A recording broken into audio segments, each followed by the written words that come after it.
Au loin, dans la savane, on entendait un crocodile qui croquait. Cric, crac. Vous pouvez le faire, les enfants.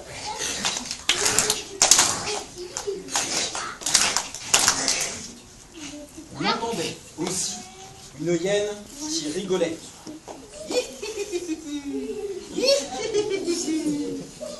Et un éléphant qui barrissait.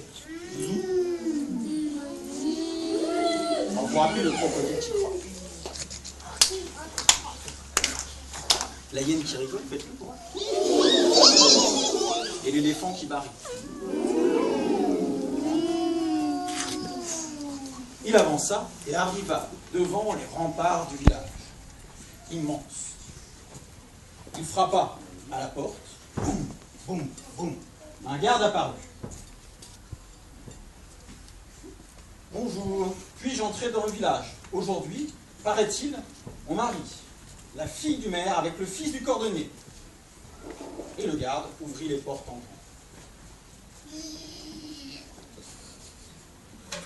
Toujours au loin, on entendait le crocodile qui croquait, très très loin dans la savane.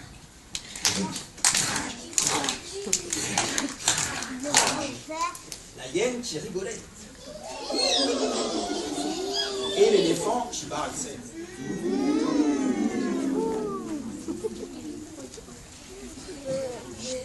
Samba le griot alla s'installer au pied du grand baobab. Le soleil était encore à son zénith. Il s'installa calmement, puis des enfants vinrent s'installer autour de lui, paisiblement. Puis le soleil commença à descendre, le coucher arriva, et la lune commença à grimper doucement dans le ciel. On entendait d'ailleurs, au loin, une chouette qui ululait. Vous savez faire la chouette?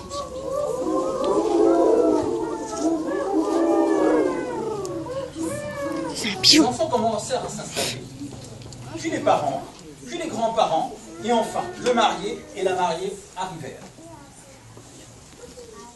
On peut bravo.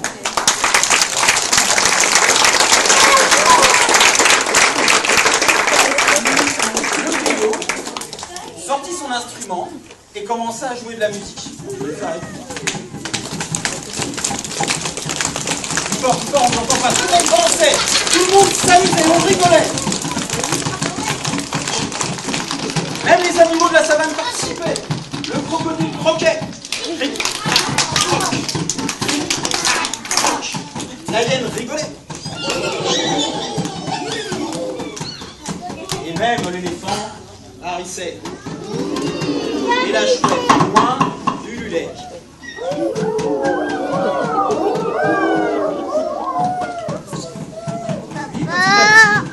Petit à petit, les enfants rentrèrent chez eux avec leurs parents.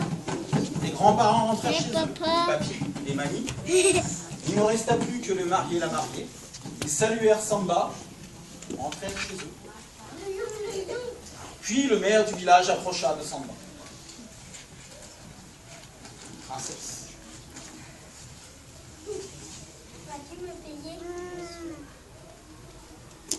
La princesse lui donna un immense gâteau au chocolat. Un reste de la soirée. Samba prit son baluchon, son balafon, réussit à tenir son immense gâteau au chocolat et partit jusqu'aux immenses remparts du village. Il frappa, 3 coups secs, boum, boum, boum. Le garde arriva, lui dit « Je dois rentrer chez moi ». Le garde ouvrit la porte en grand et Samba commença à pénétrer dans la savane. Le froid était tombé, la lune était immense et ronde. On entendait d'ailleurs le vent qui soufflait dans les branches des grands arbres.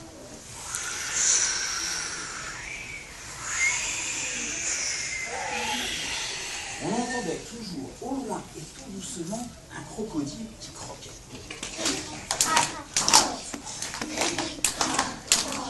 L'éléphant qui barrissait.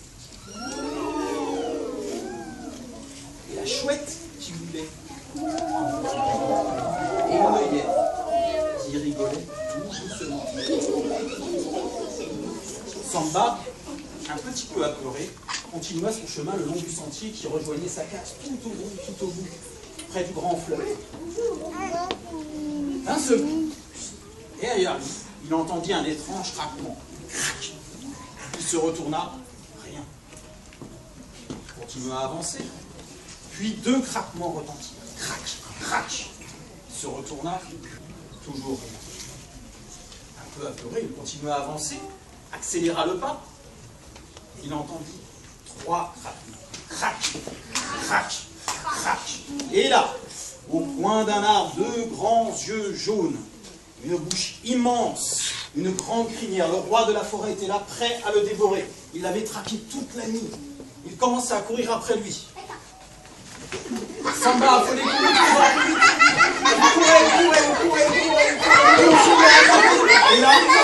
et là, Samba est une. Samba est une. Il s'assit par terre, posa son baluchon, son balafon, se leva, prit son grand gâteau au chocolat, regarda le lion fixement dans les yeux et lui jeta une part de gâteau. Et le lion, d'une seule bouchée, il avala la première part. Il ne lui restait plus que 3. Il jeta alors la deuxième part de gâteau. Il la jeta au lion, et de la même manière que la première, il l'avala tout cru. La deuxième fut avalée. Puis, il lui jeta la troisième part de gâteau. Il la jeta au lion, et toujours de la même manière, il ne lui restait plus qu'une seule part de gâteau. Il savait que peut-être, derrière, ça serait lui qui serait peut-être mangé. Il prit la dernière part de gâteau, la jeta au lion, et de la même manière, il avala la quatrième part de gâteau. Il prit les miettes, les réunit, fit une petite boule, la jeta au lion, et de la même manière, le lion avala la dernière part de gâteau. Toujours au fin fond de la forêt, très très loin, car le lion de la forêt était là, on entendait le crocodile qui croquait.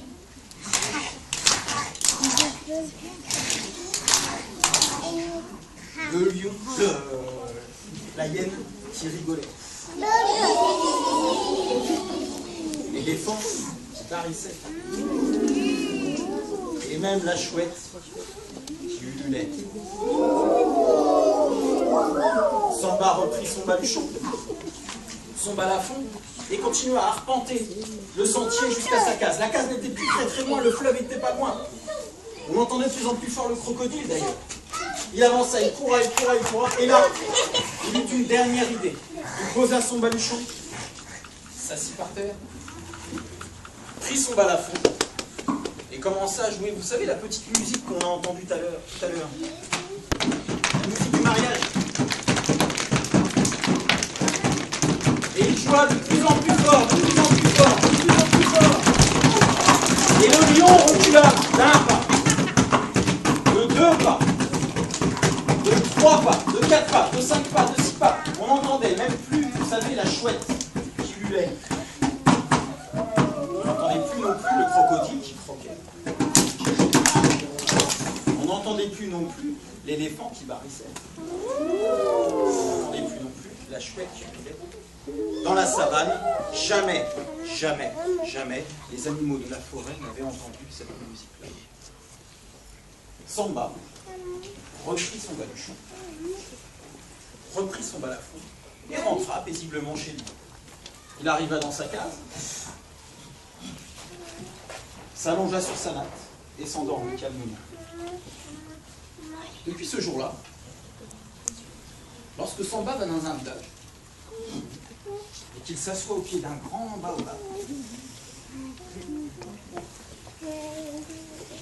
tous les enfants viennent autour de lui et il raconte son histoire, il leur explique. Si un jour, dans la forêt, vous entendez un crocodile qui croque,